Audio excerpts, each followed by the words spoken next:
বৃন্দাবন রম্যস্থান দিব্য চিন্তামণি ধাম রত্ন মন্দির মন্দির আবৃত কালিন্দী মেরে রাজহংস কেলি করে।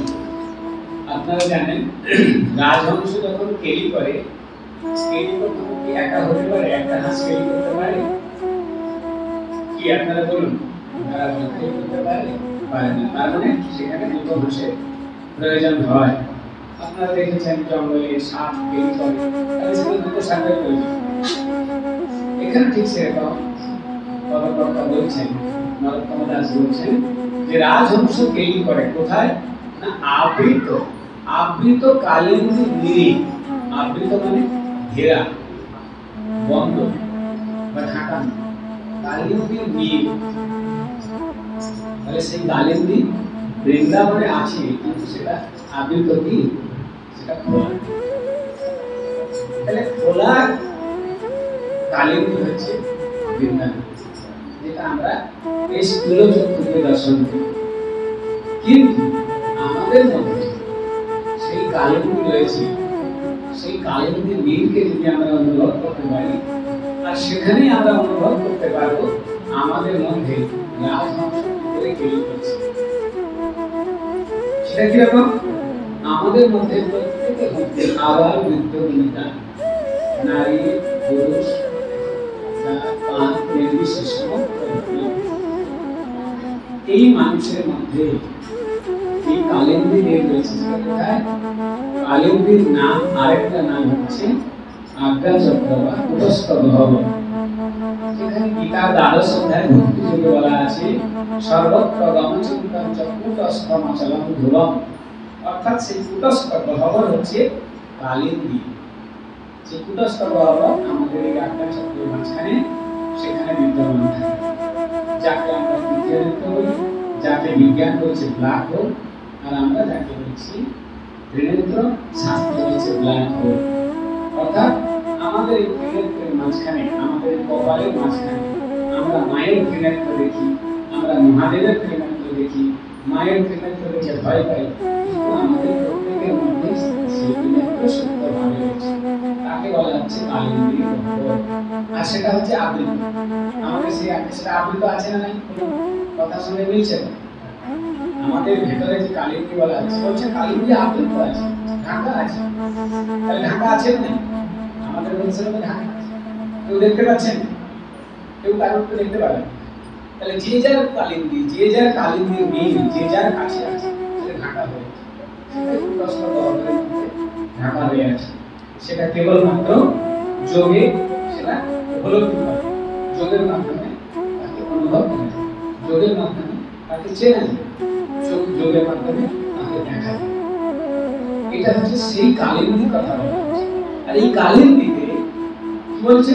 যে রাজহংস করে কেলি। তাহলে রাজহংস দুজন কেলি করে। তাহলে আমাদের ভেতরে সেই কালিন্দীতে প্রতিনিয়ত কেলি কে করছে? রাজহংস। দুজন রাজহংস আমাদের, সে দুজন রাজহাঁসকে, দুজন নাম হচ্ছে আমাদের শ্বাস আর প্রশ্বাস। এটা হচ্ছে এরা আর ইন্দ্র। আপনারা হয়তো জানেন না, এটা জানবেন যে 1 ঘন্টা এই নাম দিয়ে নিঃশ্বাস যায়, আবার 1 ঘন্টা এই নাম দিয়ে নিঃশ্বাস যায়। অটোমেটিক্যালি এটা প্রকৃতির নিয়মে, এই সিস্টেম, যে সিস্টেম 1 ঘন্টা এই নাম দিয়ে শ্বাস যাবে, এদিকে আসবে, এদিকে যাবে, আবার 1 ঘন্টা এদিকে আসবে, এদিকে যাবে। আর এই দুটো শ্বাসের সংযোগস্থান হচ্ছে, সংযোগস্থান হচ্ছে আমাদের কপাল। আর এই কপালের সংযোগ দেওয়া হচ্ছে রাজহংস করে কেলি। অর্থাৎ এইখানে এই দুটো শ্বাস বরাবর যাওয়া আসা করে এখানে ঘর্ষণ তৈরি হয়। আর এই ঘর্ষণ তৈরি হওয়ার ফলে আমাদের মধ্যে বুদ্ধি, চেতনা, জ্ঞান, স্মৃতি, বিবেক, বেদান্ত সমস্ত কিছু এর মধ্যে সীমাবদ্ধ। এখান থেকে এখানে কিন্তু বুদ্ধি নেই, এখান থেকে এখানে কোনো বুদ্ধির ফাংশন নেই, কোনো চেতনা এখানে কাছে। তাই বলছে যে রাজহংস করে কেলি তাহে শোভে কনক কমল। তাহলে তাকে বলছে তার মধ্যে সুন্দর কমল দেখা যায়। তাহলে আমি আগে বলেছি যে এই কালিন্দী আবৃত, ঢাকা। তাহলে ওর ভিতরে রাজহংস কেলি করছে, তাহলে সেটা দেখা যাবে আবৃত আছে, কিন্তু কেলি করছে, করছে না? করছে না? আপনার চলছে তো শ্বাস প্রশ্বাস, দেখাতে পারবেন? শ্বাস প্রশ্বাস ভেতরে এটা দেখাতে পারবেন? পারবেন না। কেলি করছে দেখাতে পারবেন? পারবেন না। সেখানে কনক কোমল শোভা পাচ্ছে, সেখানে নিত্য কমল ফুটে ওঠে, দেখাতে পারবেন? পারবেন না। কিন্তু তাকে দেখা যায়, কিন্তু বলছেন তাকে দেখা যায় কেবলমাত্র যোগের মাধ্যমে। মানুষ যদি নিজেকে তৈরি করে দিনে যদি 8 ঘন্টা করে সময় দেয়, তাহলে কালিন্দী দেখা যায়, আর এই রাজহংস পেরি কেমন করছে সেটা অনুভব করা যায়, আর সেখানে যে কমল ফুটে উঠেছে আমাদের ভিতরে, সেই কমলকে অনুভব। পরবর্তী বলছেন তার মধ্যে হেমপীঠে অষ্টদলে বেষ্টিত অষ্টদলে প্রধান নায়িকা। তাহলে তার মধ্যে অষ্টদল বিরাজ করছে। আপনারা অষ্টদল দেখে থাকবেন কিরকম? দেখবেন ঘরে যখন পূজা হয়, ষষ্ঠী পূজা হয়, লক্ষ্মী পূজা হয়, চণ্ডী পূজা হয়, মায়ের দাঁড়িয়ে আছে, দাঁড়িয়ে হচ্ছে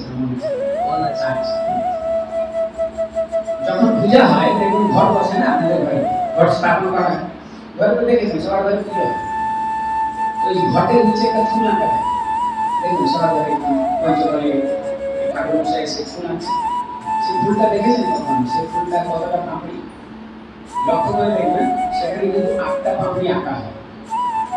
সেই যে ফুলটা আঁকা হয় সেই ফুলের কিন্তু পাপড়ি থাকে মাত্র 8খানা। জিজ্ঞাসা করবেন এটা 8খানা কেন, 9খানা হয়নি কেন? উত্তর পাবেন না। 10খানা হলো না কেন? উত্তর পাবেন না। 12খানা হলো না কেন? উত্তর পাবেন না। 7খানা থেকে কমেনি কেন? পাবেন। জবা ফুলের মতো হলো না কেন? 5টা পাবেন। উত্তর পাবেন। কারণ এটা অনুভব সাপেক্ষ, এটা গুরু তত্ত্বগত জ্ঞান, সেই জ্ঞান না হলে তার ব্যাখ্যা শিখতে হবে। আর এখানে বলা হচ্ছে ওই অষ্টদল হচ্ছে আমাদের হৃদয়ের মধ্যে বিরাজ করে। এই অষ্টদল যে পাপড়ি আমরা দেখছি ঘটের নিচে বসানো হয়, সেখানে সেই অষ্টদল পদ্ধতি হচ্ছে আমাদের প্রত্যেকের হৃদয়ের মধ্যে বিরাজ করছে। অনাহত চক্র হচ্ছে 12টা পাপড়ি, 12 পাপড়ির মধ্যে থাকে সেই অষ্টদল চক্র। সেই অষ্টদল চক্রে বসে রয়েছেন কি? অষ্টদলে বেষ্টিত প্রধান নায়িকা। তাহলে একবার বলা হলো যে প্রধান নায়িকা, তাহলে রাজহংস সেটা আমরা জানলাম, কালিন্দী নীল জানলাম, হংস কেলি করছে জানলাম, পদ্মফুল ফুটলো জানলাম। সেই পদ্মফুলকে বলা হলো কি? কত পদ্মে অষ্টদল পদ্ম। আর সেই অষ্টদল পদ্মের মধ্যে কি আছেন? প্রধান নায়িকা। প্রধান নায়িকা কে?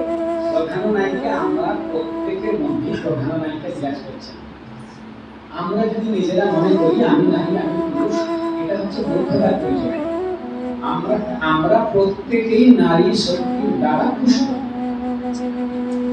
সেই প্রধান নায়িকাকে আমাদের এই যে মেরুদণ্ড রয়েছে, মেরুদণ্ডের লাস্ট প্রান্তে যেখানে মূলাধার চক্র রয়েছে, সেইখানে দেবী কুলকুণ্ডলিনী বিরাজ করেন। সেটা হচ্ছে সমস্ত শক্তির আধার। আর যদি কুলকুণ্ডলিনী শক্তির প্রভাব না থাকে, সেখানে যদি দেবীর অবস্থান না হয়, মূলাধার চক্রের যদি কোনো ফাংশন না থাকে, তাহলে সেই পুরুষ কিংবা সেই নারী কখনো সৃষ্টি করতে সক্ষম হবে না। সেখানে এই মহানায়িকা যাকে বলা হচ্ছে প্রধান নায়িকা, সেই প্রধান নায়িকা দেবী কুলকুণ্ডলিনী আমাদের সেই মূলাধার চক্রে বিরাজ করছে। তার যদি শক্তি না হয়, তাহলে কোনো পুরুষ কিংবা কোনো মহিলা সন্তানের পিতা কিংবা মাতা হয়। তাই দৈবী শক্তি সেখানেই প্রয়োগ হচ্ছে। আমরা যতই পরবর্তী বলা হচ্ছে, তাহলে প্রধান নায়িকা শুনলাম। প্রধান নায়িকা বলা হচ্ছে তার মধ্যে রত্নাসন বসিয়া আছেন দুইজনে, শ্যাম সঙ্গে সুন্দরী নায়িকা। বলছেন তার মধ্যে রত্নাসনে বসিয়া আছেন দুইজনে, শ্যাম সঙ্গে সুন্দরী রাধিকা। আবার বলছেন কি? সেই নায়িকাও বসে আছে, অষ্টদল পদ্ম আছে, আবার তার মধ্যে বসে আছেন কি? শ্যাম সঙ্গে সুন্দরী রাধিকা। তারা কি? তাহলে আমরা নায়িকাকে জানলাম, আর তার মধ্যে বসে রয়েছে শ্যাম সঙ্গে সুন্দরী রাধিকা। সেই শ্যাম হচ্ছে কি? সেই শ্যাম হচ্ছে আমাদের প্রাণ শক্তি। তার মধ্যে এই প্রাণ মূলাধার থেকে প্রতিনিয়ত চলাফেরা। আর তার সাথে আছেন কি সুন্দরী নায়িকা। সুন্দরী কি, এই সুন্দরী আমরা বাইরে গেলে কংসা করছি,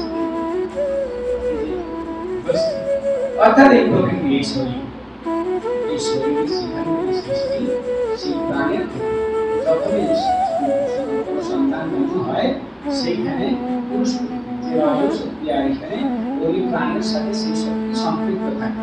তাই সেখানে বলা হচ্ছে তার শ্যাম সঙ্গে সুন্দরী রায় বিধা বলছে তার মধ্যে রত্নাসনে বসে আছেন দুইজনে শ্যাম সঙ্গে সুন্দরী রাধিকা অরূপ লাবণ্য রাশি অমিয় পরিসে খুশি হাস্য হাস্য পরিহাসে বিভাসী তারা দুজন অরূপ লাবণ্য রাশি। তাহলে সেই রূপ, সেই যে তারা দুজন আছেন এখানে তিনি নরোত্তম দাস সেখানে তিনি শ্যাম আর কৃষ্ণকে বলেছেন। আবার যারা শাক্ত সাধনা করেন তারা সেখানে বলবেন শিব পূজা, যারা গানাপত্য সাধনা করবেন তারা সেখানে গানাপত্য। তাহলে কিন্তু মিলে হচ্ছে কি পুরুষ আর আর তো আলাদা কিছু নাই। তাহলে সেই শক্তির যেখানে তিনি প্রধান নায়িকা আছেন, প্রধান নায়িকার সাথে এই পুরুষ শক্তি আর প্রকৃতি শক্তি সেই তত্ত্বের মধ্যে আমাদের প্রত্যেকের মধ্যে কিন্তু তা বিদ্যমান, তা কিন্তু আমাদের অনুভব সাপেক্ষ, আমাদের উপলব্ধি সাপেক্ষ, আমাদের সেটা বোধগম্য হয়, আমরা তাকে দর্শন করতে পারি, আমরা অনুভব করতে পারি। আর তার প্রকৃত কৃপাতে, তারই কৃপাতে মানুষ যত কিছু সুখ সমৃদ্ধি ঐশ্বর্য যা কিছু প্রাপ্তি করে মানুষকে অন্তর্মুখী করে অন্তর জ্ঞানী অন্তর শক্তি যে বিরাজ করছে তারই কৃপা। নরোত্তম দাস পায় নিত্য নীলা সুখময় সদাই স্ফুরত মোর মনে।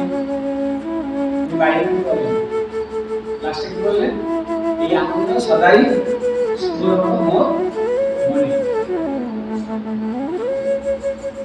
নরোত্তম দাস কয়ে নিত্য লীলা সুখময়, এই নিত্য লীলাটা সুখময় কেমন? তিনি বলছেন এই যে নিত্য লীলা, এই যে বৃন্দাবন, এই যে কালীপতি, এই যে ফুল আর এই যে রাজহংসের কেলি, আর সেখানে যে পুরুষ আর প্রকৃতি অবস্থান করছেন, সেখানে শ্যাম কিংবা রাধাকে উপস্থিত হয়েছেন কিংবা শিব দুর্গা আছেন, এই অনুভবে যে আনন্দ, এই আনন্দ বলছেন কি নিত্য সদাই স্ফুরত মোর মনে, আমার মনে সর্বদা এই আনন্দ যেন বিরাজ করে। তাহলে আমরা কি করছি? আমরা আনন্দ খুঁজছি, আমরা আনন্দ পাচ্ছি, আমরা সবাই সবাই বলছি আনন্দ কোথায়, আনন্দ কোথায়, আনন্দ নেই। আনন্দ হবে কোথা থেকে? আনন্দ হয় না বাইরে কখনো। কেন?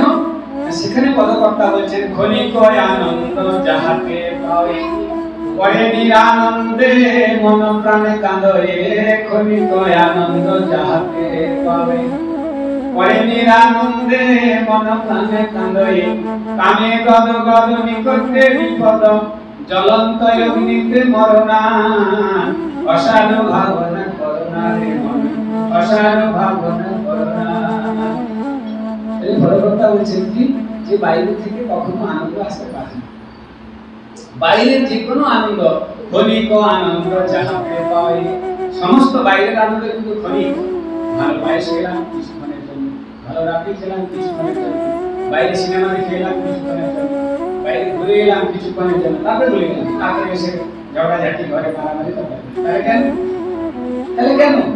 তাহলে আনন্দ কি কাজে লাগবে? যদি আনন্দকে আমি ধরে রাখতে না পারলাম, সেই আনন্দ যদি আমার মধ্যে না থাকলো, সে আনন্দ করে লাভ কি আছে? তাহলে আনন্দ ধরে রাখতে হবে। তাহলে ধরে রাখার জন্য নরোত্তম দাস বলছেন যে এই আনন্দ যদি অপ্রাকৃত আনন্দ যদি ধরে রাখতে হয়, সেই আনন্দ মানুষের নিজের মধ্যে আছে। তিনি বলছেন যে তোমার নিজের মধ্যে আনন্দ আছে, তুমি নিজে আনন্দময়, তোমার কাছ থেকে আনন্দ স্ফুরিত হবে। তিনি বলছেন কি এই আনন্দ সদাই স্ফুরত মোর মনে। তাহলে আমার মনে যদি আনন্দ স্ফুরণ হয়, তাহলে অন্যের মধ্যে আনন্দ হবে, হবে না? হবে না? আমি যদি এখন মুখ শুকনো করে বসে থাকি, সবার মধ্যে দুঃখ হবে, হবে না? হবে। আমি যদি আনন্দ পাই, আমি যদি আনন্দ দিতে পারি, তাহলে সবাই আনন্দ পাবে। ঠিক আপনার ঘরে ঠিক পরিবারের মধ্যে সমস্ত জায়গায় সেই একই কথা। আনন্দম আনন্দম করম প্রসন্নম জ্ঞান স্বরূপম নিজ বোধ রূপম। আনন্দকে বলা হচ্ছে নিজ বোধ রূপম। আনন্দ কখনো বাইরে থেকে হয় না, নিজের মধ্যে বোধ জ্ঞান করতে হবে। সেই বোধ সেই আনন্দ পাওয়ার বোধ কোথায় পাবেন না যিনি এই তত্ত্ব জানেন, যিনি আপনাকে সেই কালিন্দী দেখিয়ে দিতে পারবেন, যিনি আপনাকে সেই রাজহংসের কেলিটা অনুভব করে দিতে পারবেন, যিনি রাজহংস কেলি করছেন সেই কালিন্দী গহ্বরটাকে দেখিয়ে দিতে পারবেন, সেখান থেকে আপনি আনন্দ পাবেন। আমি বলছি আমাদের এখানে বহু মানুষ আছে, অসংখ্য মানুষ আছে, ভারতবর্ষের বিভিন্ন জায়গা থেকে মানুষ আছে। আজকে আমরা দীক্ষা নিয়েছি, দীক্ষার একটা হিড়িং করে গেছি। আমরা প্রায় দেখি সবাই দীক্ষা নিয়ে নিচ্ছি। আমরা ওখানকার দীক্ষিত, আমরা এখানকার। আশা করি এখানে অনেকে দীক্ষিত আছে। আজকে যে তথ্যটা বললাম, এই তথ্যটা আপনারা জানেন? কেউ শুনেছেন? আপনারা জানেন যারা আমার যোগমার্গে আছে তারা কিছুটা বুঝতে পারেন যে আমি কি বলছি। এই অনুভব হয় একদম সঠিকভাবে, স্বতঃস্ফূর্তভাবে, এবং এটা প্রমাণযোগ্য। এটা কোনো বই গল্প নয়, এটা কোনো কথা নয়, এটা কোনো বুঝিয়ে দেওয়ার কথা নয়, আপনাদের ভুলিয়ে দেওয়ার কথা নয়। এটা নরোত্তম দাসের কথা, 1000 বছর আগে, আর তিনি এটা প্রমাণ করেছেন। আর এই প্রমাণ যোগশাস্ত্রের মধ্যে উল্লেখ করা আছে যে আমাদের মধ্যে, আমাদের এই মেরুদণ্ডের মধ্যে সমস্ত কিছু বিরাজ করছে। আমাদের এই মেরুদণ্ডের মধ্যেই সমস্ত শক্তি বিদ্যমান রয়েছে। আমাদের এই মেরুদণ্ডের মধ্য দিয়ে সমস্ত শক্তি প্রকাশিত হয়, সমস্ত জ্ঞান প্রকাশিত হয়, সমস্ত ঊর্জা শক্তি প্রকাশিত হয়, সমস্ত সৃষ্টি করার ক্ষমতা প্রকাশিত হয়। কোথা থেকে হয়? অর্থাৎ তার ভেতরে যিনি প্রধান নায়িকা বসে রয়েছেন, যিনি গুরুত্বপূর্ণ শক্তি, যাকে আমরা মহামায়া বলি, যাকে আমরা যোগমায়া বলি, যাকে আমরা মায়া বলি, যাকে আমরা দেবী শক্তি বলি, সব হচ্ছেন তিনি। তাহলে বলা হচ্ছে সেই অষ্টদলের মধ্যে বিরাজ করছেন ভগবান, তিনি হচ্ছেন মহানায়িকা, প্রধান নায়িকা। তাহলে আমরা যদি তাকে অনুভব করি, তাকে যদি আমরা জানতে পারি, তাহলে আমাদের কাছে কোনো দিন আনন্দ সরে যাবে না। আমরা যেখানে থাকি, যে অবস্থায় থাকি, আনন্দ তাদের কাছে আমাদের কাছে সরে যাবে না, যদি আমরা এটাকে অনুভব করি। এই গানের একটু মর্মার্থ আপনাদের বললাম। আজকের দিনে বৃন্দাবন সম্পর্কে আশা করি আপনাদের জ্ঞান হবে বা হচ্ছে। তবে আপনারা এটা ভাববেন না যে এইটুকু শুনে নিলাম বলে আপনারা বৃন্দাবন যাবেন না, সেটা না। বৃন্দাবন যাবেন, বৃন্দাবন ঘুরবেন। বহু মানুষ বৃন্দাবন ঘুরে আসে, বহু মানুষ বৃন্দাবন থেকে এসছে। আমি যখন জিজ্ঞাসা করি বাবু কি গো বৃন্দাবন, হ্যাঁ কি আনন্দ, কি আনন্দ, সেটা কতক্ষণ আছে তোমার মধ্যে? হ্যাঁ নাই জানেন তো, আমি যখন ঘুরে এসেছিলাম না, এখন অর্ধেক ভুলে গেছি, অর্ধেক মনে পড়েছে। সে বৃন্দাবন জেনে লাভ কি হলো? যে বৃন্দাবনের আনন্দ যদি আপনার মৃত্যু পর্যন্ত না থাকে, সেই বৃন্দাবন ঘুরে আসার কোনো মানে হয়। তাই শাস্ত্র বলছে, সনাতন শাস্ত্র বলছে যে নিজের ভেতরে বৃন্দাবন আছে, সেই বৃন্দাবনকে অনুভব করো, তাহলে কিন্তু সদা বৃন্দাবনে নিজের মধ্যে কোনো কিচ্ছু প্রয়োজন হয় না। চারদিকে যদি একদম শূন্য থাকে, তাহলে কিন্তু আপনি আনন্দে একদম বিন্দাস থাকবেন। কারণ বলা হচ্ছে আনন্দমানন্দকরম প্রসন্নম জ্ঞান স্বরূপম নিজবোধ রূপম যোগেন্দ্র নিত্যম ভাবলোক নিত্যম শ্রীমদ্গুরু নিত্যম অহং ভজামি। অর্থাৎ যিনি সেই অনুভব করতে পারবেন, তাকে ভজন করাটা উচিত। এর চেয়ে বেশি ভজন করা উচিত। কারণ যদি দীক্ষার দ্বারা আপনার এই বৃন্দাবন অনুভব না হয়, শরীরের ভেতরে এই বোধ জ্ঞান না হয়, তাহলে সে দীক্ষা কিন্তু অন্ধকার দীক্ষাই হয়ে থাকে। তাই শাস্ত্রকার বলে অনেক ব্যাখ্যা দিয়েছে, অনেক বুঝিয়েছে, জানার দরকার আছে। তার তত্ত্বগত আমাদের উপলব্ধি করা আছে। যতক্ষণ পর্যন্ত আপনি উপলব্ধি করতে না পারছেন, উপলব্ধি করার ক্ষমতা না হচ্ছে, মান্য রাখে না, তার কোনো মূল্য থাকে না। কথা নয় আমরা অমৃতস্য পুত্রা। আমি কি বললাম? শাস্ত্রটা কি বলছেন, কর্তা কি বলছেন? যে আমাদের মধ্যেই ভগবান বিদ্যমান, মহামায়া আমাদের মধ্যেই বিদ্যমান, রাধা কৃষ্ণ আমাদের মধ্যে বিদ্যমান, বৃন্দাবন আমাদের মধ্যে বিদ্যমান। অতএব আশা করছি আপনাদেরকে এই বিষয়টা যত সামান্য বোঝাতে পারলাম। আর রাত হয়েছে, এখন এখানে নাকি বের করে আর হবে কটা বাজে?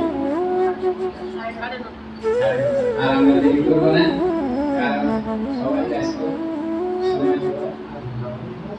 হ্যাঁ, তাহলে আমরা লাস্টে একটু ভজন করি।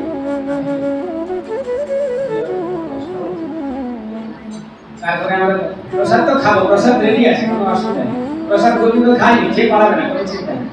গোবিন্দ যদি প্রসাদ খেয়ে নিত না, আপনারা কেউ ভোগ আনবেন না, প্রসাদ কেউ না। বলি ভগবান নাই রাক্ষস, যা মিলে কোনো চিন্তা নেই। ভগবান বলছেন তোরা বানিয়েছিস, তোরা খাবি, কোনো চিন্তা নেই, কিন্তু তোরা আমার কথাটা শোন। আমি তোদের জন্য কি বলছি সেটাকে ধারণ কর, তাহলে তোরা শান্তি পাবি, সুখ পাবি। আমরা সুখের জন্য পাগল হই, সুখ পাচ্ছি না, এটা পাচ্ছি না, কেন পাবো না? সুখ পাবো না কেন? সুখ কি অর্থের মধ্যে আছে? সুখ অর্থের মধ্যে নেই। কেন তার প্রমাণ দিচ্ছি, আপনারাও দেখছেন। কোটি কোটি টাকার মালিক রাত্রে ঘুমাতে পারে, সে সুখের মূল্য কি আছে বলুন? রাত্রে যদি আপনি 6 ঘন্টা নিশ্চিন্তে ঘুমাতে পারেন, আর যদি খাওয়ার সময় তৃপ্তিতে খেতে পারেন, এর চেয়ে বড় আনন্দ কিছু হতে পারে। তাহলে কি হলো? আপনি দেখুন, কোটি টাকা ব্যাংকে আছে, রাত্রে সকাল থেকে ভোর 4টা থেকে রাত 11টা পর্যন্ত দৌড়াচ্ছে, পয়সা পয়সা পয়সা পয়সা পয়সা পয়সা পয়সা। আর যখন বিছানায় ঘুমাতে যাবে, তখন ভাবছে কি, আরে টাকাগুলো কে নিল নাকি, ব্যাংকে হিসাব ঠিক হলো নাকি, ব্যাংকে ভুল হয়ে গেল নাকি, ব্যাংকে কোথায় চলে গেল নাকি, কেউ দেখে নিল নাকি, কোথায় টাকা কেউ জেনে নিল নাকি, বাথরুমের ভিতর টাকা কোথায় আছে কেউ নিল নাকি। ওই টাকা টাকা করে করে জীবন গেল, আর শান্তি কবে হবে? টাকা যাবে, টাকা যাবে, সকালে টাকা, বিকালে টাকা, সন্ধ্যায় টাকা, ঘুমিয়ে ঘুমিয়ে টাকা। আরে এই ব্যাংকে টাকা সবাইকে দেখতে হবে, ট্যাক্সি করে যাবে, আরে ট্যাক্সি লোক দৌড়ে আসবে না। তাহলে এত অমূল্য মনুষ্য সম্পদ মানুষ জীবন লাভ করবে, তাহলে তফাৎটা কি বলুন? মানুষের থেকে মানুষ সঙ্গে সঙ্গে পশুর তফাৎ কি? আপনিও টাকা টাকা করলেন, আমিও টাকা টাকা করলাম, খাওয়া দাওয়া করলাম, দুটো একটা জন্ম দিলাম, গল্প শেষ। তাহলে আমাদের থেকে তো একটা জার্সি গাই ভালো থাকে না? ভালো থাকে, জার্সি গাই এসি ঘরে থাকে। এখন জার্সি গাই এসিতে থাকছে, কলকাতায় কুকুর এসি ঘরে থাকছে, সুন্দর লাইট দেওয়া আছে, কুকুর থাকছে এসি ঘরে, খাদ্য খাচ্ছে মাংস, মালিক ঘুমাচ্ছে খাটে, রাত্রিবেলায় ঘুম নেই। কি হলো? তাহলে এটা কি? এটা মানুষের জীবন? ভগবান মানুষ করে আপনাকে পাঠিয়েছে এই জীবন ধারণ করতে। মনুষ্য জন্ম শ্রেষ্ঠ জন্ম, তো মানুষের জন্ম যদি শ্রেষ্ঠ জন্ম হয়, তার কি এটা শ্রেষ্ঠত্বের পরিচয়? কুকুর শুয়ে এসি রুমে, সে খাবে মাছ মাংস, তার জন্য টাকা লোন করা হচ্ছে, আর মালিক শুয়ে আছে টাকা পয়সা হিসাব করছে, রাত্রে ঘুম হচ্ছে না, সকালবেলা আবার দৌড়ো না। এটা জীবন। জীবন একদম আনন্দপূর্ণ হবে। এই আনন্দ অনুভব যদি আপনারা করতে পারেন, তাহলে দেখবেন সর্বদাই আনন্দ থাকবে। আপনার তো আজ আছে কাল নেই। আচ্ছা আপনার বলুন, গীতাতে ভগবান বলছেন, ধ্যায়তো বিষয় পুংসাম সঙ্গাস্তে সুপজায়তে সঙ্গান সংজায়তে কাম কামাৎ ক্রোধ বিজায়তে। ধ্যায়তো বিষয়ান পুংসাম, হে মানুষ, হে পুরুষ, তোমাদের ধ্যান যদি এই বিষয় বাসনার প্রতি থাকে, যত বেশি বাড়তে থাকবে, কি হবে? সঙ্গাতে সুপজায়তে, তখন তার সঙ্গ বাড়তে থাকবে।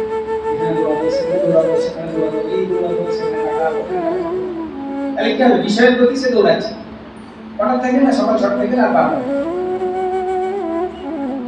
তাহলে তারপরে কি হবে? সঙ্গাত সঞ্জায়তে কাম, যখন এই সঙ্গ বাড়বে কি হবে?